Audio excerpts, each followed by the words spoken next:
Good noon, newcomers and oldcomers alike. I'm going with Go Brian. Welcome back to the channel and welcome to this video. Today we're going to be reviewing some Bakugan. So an unfortunate event has occurred where my recording, or what was supposed to be this episode, messed up and it didn't record audio. So it's not going to be a Bakugan opening because unfortunately I already opened the Bakugan. So this is just going to be more of a showcase. Since I still do have video footage and in theory should be completely fine, I'll lay in bits and pieces from what should have been that video, and for some cases show the card because I don't have the cards with me at the moment and I don't feel like searching right now. And some of the other Bakugan I'll show off from the previous video. Now, but before we do get into this video, I must issue my 5 decrees to 1, like the video, 2, to comment your thoughts and prayers for my misfortune, 3, to subscribe and hit the notification bell at the same time, and 4 is to share this video. Show other people your appreciation towards them and bring them in on the fun. And 5, to check out my podcast Detention. I'll talk more about it at the end of this video. But for now, let's jump straight into it. I'll describe a little bit the previous Bakugan before. The 3... Okay, I've managed to find the other 3 Bakugan from the pack, so let us start off with... I'm gonna have the video of me opening them play over this one while I showcase, but here's the Diamond Feral. He's very simple, honestly airless design, like a color palette is what I meant to say. Not my favorite, and it works okay with the diamond in this scenario. However, it's okay. It's at best an okay design for a diamond. I'm gonna show off the Neo Diamond Diamond Neo Pecatrix if we want to get crazy with it. Here she is. This one works a little bit better, but that's because, or at least from what I think, it's because the lighter colors just go better with the translucent clear aesthetic of a diamond. But overall, it's not a bad diamond. It's very nice, a step up from the Feral, but definitely places to improve.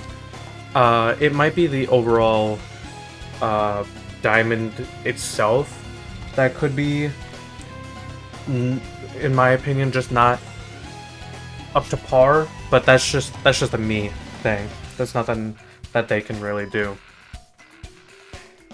And next we have our Diamond Ultra Enosh.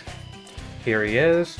I like this one. It's, as I'm gonna say, a step up from both the Feral and the Neo Pecatrix. I think the color palette just works better here, and I think it's just the overall use of more colors here definitely plays to its advantage more. Even though it's still the same diamond, best way to describe it is this: it's still the same diamond look, but I think the overall use of more color really plays into the diamond aesthetic a little more than if you were to just lightly color it with the attribute color palette. And with those 3 reminding me how much I need either more space for my Bakugan, because let me move out of the way, whoopsie. Let me move out of the way, but even from over here, you can tell that there is a lot there. But either I need more room or I need more storage, so I can put some of the ones that I feel are either too duplicate, too matching into just storage cases, or just to throw them in there. You get what I mean? Because I could just start throwing them in drawers over there, but that could get messy really fast. Moving on, I want to move on to the Prisma Dragonoid. This one a lot easier to find because this was a chase item, so I have him up there. You can kind of see where I'm pointing. I had him up there since, you know, he's a special boy. I wanted to treat him at least a little special. I will retell the story that I originally told in the first recording, but I initially bid on this guy a while ago, and it was just $100, nothing too crazy. But in the process of of getting another Bakugan, or well, before the process started rather, I bid on this and kind of forgot about it. Now I'm just going to talk about this one before I move on to the next one and continue the story. So the Prisma Dragonoid here, it has a diamond it has the diamond aesthetic and palette going on, but it technically isn't a diamond, and I think it's because of all this silver and just this nice, I don't know what color this is, but it's a nice color to be going with it. And this is technically all attributes, if I am correct. It doesn't have a single attribute, not like Pyrus, Aquas, Chaos, nothing like that. It's all attributes, so I think that's why they chose the silver and some of this. I think it's like a gradient. I think that's the style you can call it there. I'm not sure. I'm not too familiar with colors and the technicalities for those colors. Now, next one is the rarest thing I have, or well, the rarest single-headed Hydronoid. Now, before I continue describing what I think about it, I'll continue on with the story. So I got paid from my job. I bid on this thing, like say a week, or no, 3 days in advance. Mad expensive, and I was like, cool, I can get it as long as no one outbids me. No one did outbid me. However, remembering the Prisma Dragonoid I bid on like a month ago conveniently had the same end of date for the bid as a single-headed Hydronoid. So both of these combined, I spent about like $500 or over $500. The Hydronoid alone costed like $4 or something, like I want to say $450. And that was a cheaper end of the spectrum. I was surprised, honestly. It could have gotten cheaper, but obviously for how people are selling this, it wasn't going to get much cheaper. Now, personally, one of my favorite Bakugan, only because just the overall look of him, you could just tell he is giving off like main antagonist, main villain energy. And I love the little teeth. You can see right there, the little teeth that they have there, the horns.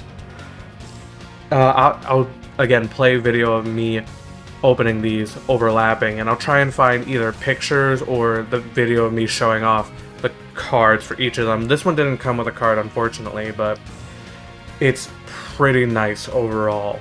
I'm hoping that when I pick up the Bakugan Battle Brawlers video game again, we can have a good we can have a good fight with Masquerade, because with Marduk, it wasn't good at all. Marduk didn't even land on my card once. It was actually very disappointing, but hoping it isn't the case with Masquerade, because I just overall like Masquerade's character. I don't have much else to say. This was supposed to be a quick record to make up for the fact that my actual opening video didn't come together quite as it needed to. So that is the end of this video. I'm going to remind you of my 5 decrees again: to like the video, to comment. I'm actually going to change the comment that I want you to do.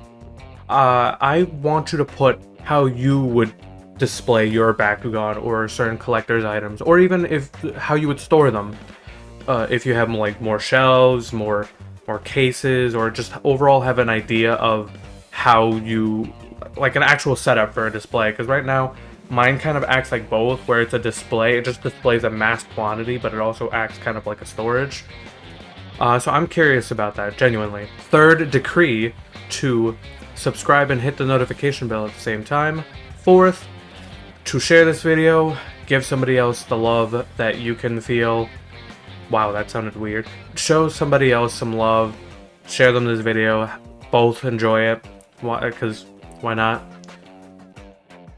And 5, check out my podcast, Detention, where me, a friend, and a former teacher get together.